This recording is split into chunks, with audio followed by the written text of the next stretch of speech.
l'un de nos défis est de ne pas absorber le point de vue d'une autre personne comme une vérité. C'est pourquoi nous devons savoir ce que Dieu dit à notre sujet. Nous devons connaître la parole de Dieu parce qu'elle est la vérité. Si quelqu'un dit quelque chose qui ne correspond pas à sa parole, nous devons avoir la force de le rejeter en tant que point de vue et opinion, car ce n'est pas la vérité. Je me souviens quand j'étais dans un autre groupe de louanges, avant de venir à Nashville, et que j'ai décidé de faire une carrière solo.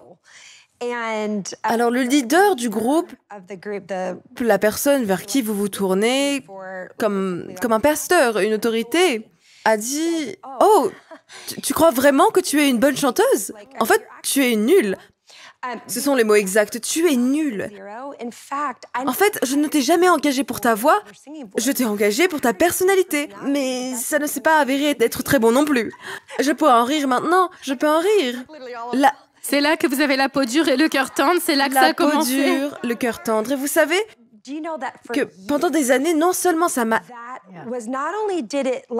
écrasée et m'a souvent fait sentir que j'étais nulle, mais ça m'a aussi alimentée de la mauvaise façon. Parce que ça me nourrissait d'une colère qui était « Oh oui? Oh oui?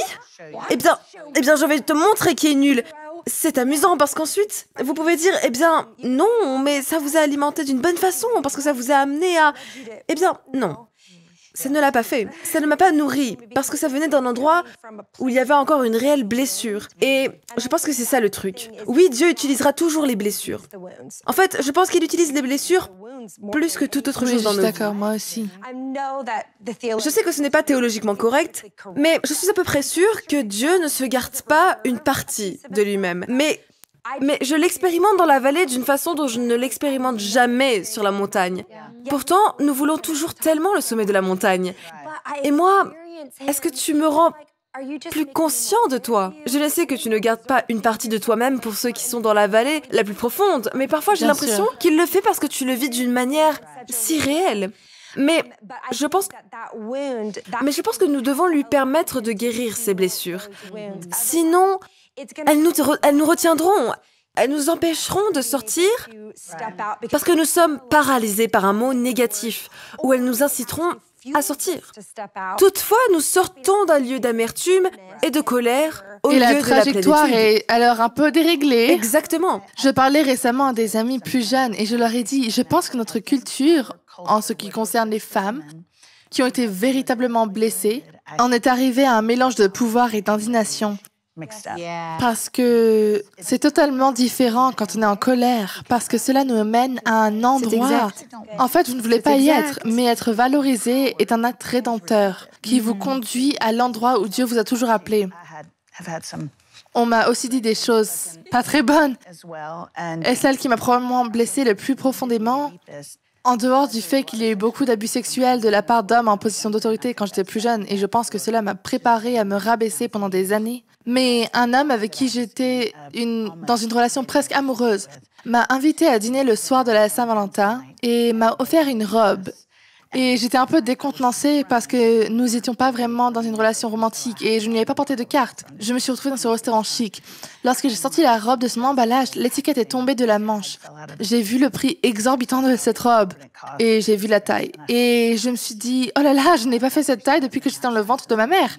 Alors je me suis dit, tu sais, je vais juste la ramener au magasin demain et l'échanger. Et il a commencé à insister pour que j'essaie la robe. J'étais là, oh non, non, non, non, non, nous étions dans ce fabuleux restaurant. Et finalement, j'ai dû lui dire que je ne pouvais pas l'essayer parce qu'elle était beaucoup trop petite pour moi. Mais quand je lui ai dit que je ne pouvais pas l'essayer parce que c'était trop petit, il a dit « Je sais ». Il m'a dit « Quand nous avons joué au tennis mercredi, j'ai regardé ta veste. Je sais exactement quelle taille tu fais. » Il a dit « Voilà le problème. Je pense qu'il y a 5 kilos entre mignonne et belle. » Et il a dit « Je suis convaincue que si tu perds assez de poids pour entrer dans cette robe, je pourrais tomber amoureux de toi. » Je me souviens avoir eu chaud, presque la chaleur de la honte.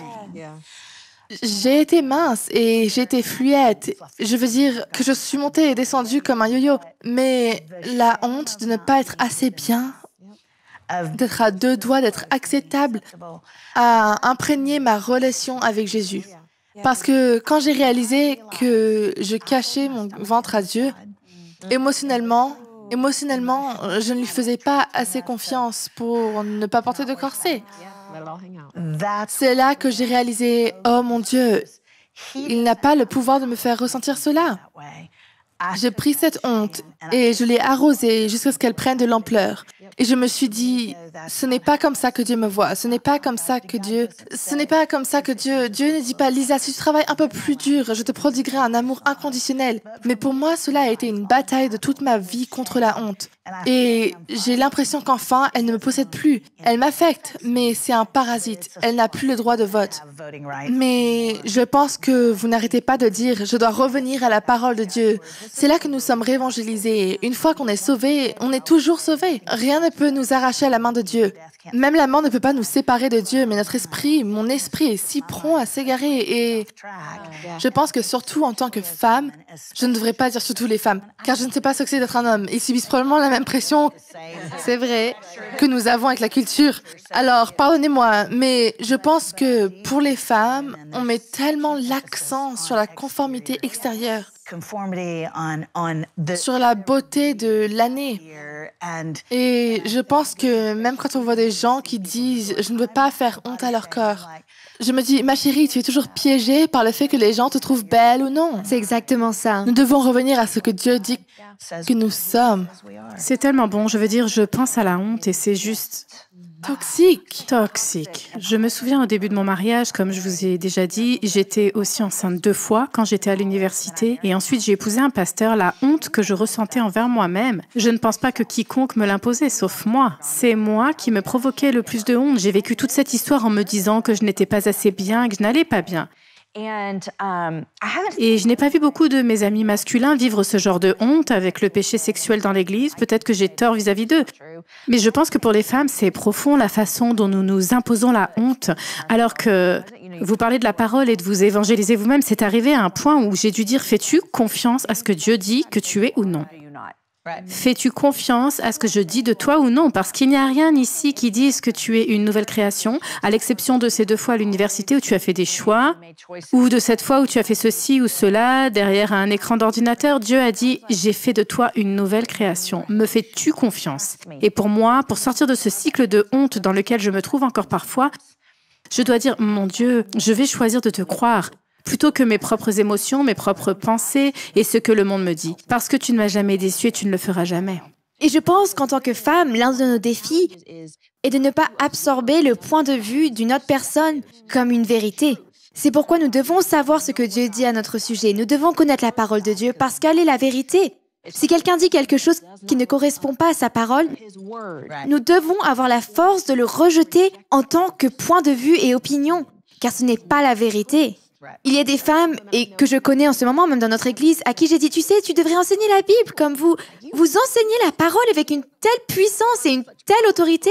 Et elles disent, oh, je ne pourrais jamais faire ça, vous savez, je ne suis pas un bon orateur. Et je leur dis, qui vous a dit ça?